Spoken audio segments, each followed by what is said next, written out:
हम खुलासा करेंगे जम्मू कश्मीर में टेरर फंडिंग के इंटरनेशनल मॉड्यूल का। टेरर फंडिंग की जांच कर रही राष्ट्रीय जांच एजेंसी यानी कि एनआईए शनिवार से ही जम्मू कश्मीर में छापे मार रही है। एनआईए ने जम्मू कश्मीर के 14 जिलों में जमात इस्लामी के 50 से ज्यादा ठिकानों पर छापे मारे हैं। इसे जम्मू कश्मीर में एनआईए की सबसे बड़ी छापेमारी बताया जा रहा है, जिसमें कश्मीर के अंदर टेरर फंडिंग को लेकर कई बड़े बड़े खुलासे हुए हैं, जिनसे हमेशा की तरह पाकिस्तान का सीधा सीधा कनेक्शन जुड़ा है।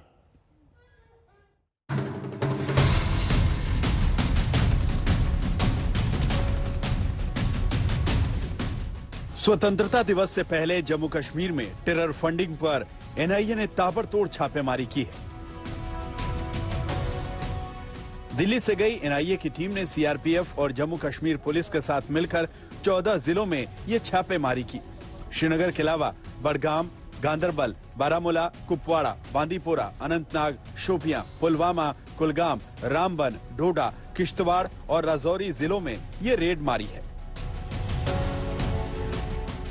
टेरर फंडिंग की जांच कर रही एनआईए की ये रेड कश्मीर घाटी में सक्रिय प्रतिबंधित संगठन जमाते इस्लामी के 56 ठिकानों पर हुई है। गृह मंत्रालय के प्रतिबंध के बाद जमात ए इस्लामी लगातार जम्मू कश्मीर में अपनी गतिविधियां चला रहा था। यही वजह है एनआईए ने एक बड़ा क्रैकडाउन किया है। इसके लिए एनआईए ने दिल्ली से आईजी स्तर के एक अधिकारी, 2 डीआईजी और 6 एसपी भेजे। इस टीम ने जमात इस्लामी के नेताओं के घरों और उनके दफ्तरों पर बड़े स्तर पर रेड की।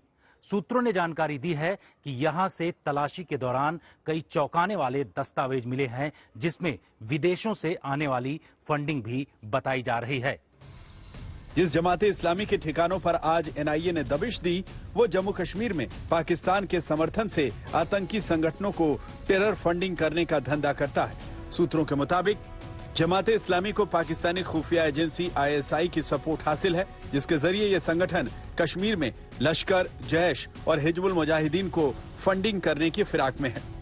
एनआईए को पता चला था कि यह संगठन दुबई और तुर्की के रास्ते टेरर फंडिंग कर रहा है। कश्मीर में ये टेरर फंडिंग चैरिटी, हेल्थ और एजुकेशन के नाम पर हो रही है। सूत्रों के मुताबिक जमाते इस्लामी ने एक सीक्रेट मीटिंग भी की है, जिसमें नए आतंकियों की भर्ती पर चर्चा की है।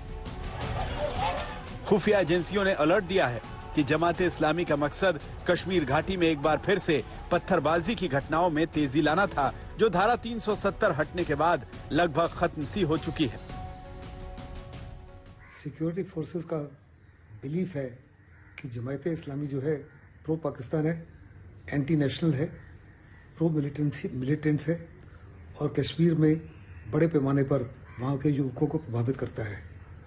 जब कोई टेररिस्ट मारा जाता है तो ये जमात के लोग जो हैं वहाँ जाते हैं, लोगों को भड़काऊ भाषण देते हैं और उनकी कोशिश होती है कि उनको मिलिटेंसी के लिए इनकरेज किया जाए।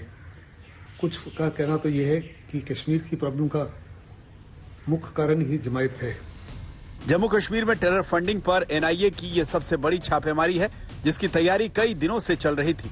एनआईए को टेरर फंडिंग की जांच का जिम्मा इसी साल फरवरी में दिया गया था, जिसके बाद एनआईए ने 10 जुलाई को टेरर फंडिंग मामले में जम्मू कश्मीर में 6 लोगों को गिरफ्तार किया था। इस रेड से एक दिन पहले ही जम्मू कश्मीर सरकार के 11 कर्मचारियों को आतंकी कनेक्शन होने के चलते नौकरी से बर्खास्त किया गया था। इसमें से 2 आरोपी हिजबुल मुजाहिदीन के सरगना सैयद सलाहुद्दीन के बेटे हैं, जिनसे हिजबुल मुजाहिदीन की आतंकी गतिविधियों के अलावा लेन देन के जरिए फंडिंग का खुलासा हुआ था। आज जमाते इस्लामी के ठिकानों पर छापेमारी टेरर फंडिंग के खिलाफ एनआईए की मुहिम का पार्ट 2 है। इनकी फंडिंग अभी भी बाहर के मुल्कों में जो इनके हमदर्द हैं, सिंपथाइजर हैं, उनसे आ रही है। इसीलिए एनआईए ने अभी इन पर फिर छापा मारा है, उस फंड को आने से रोकने के लिए। भारत को चाहिए जो भी तरीके हमारे पास हैं, इनकी फंडिंग, इनकी कार्रवाइयों पर रोक लगाने के लिए उनका इस्तेमाल किया जाए।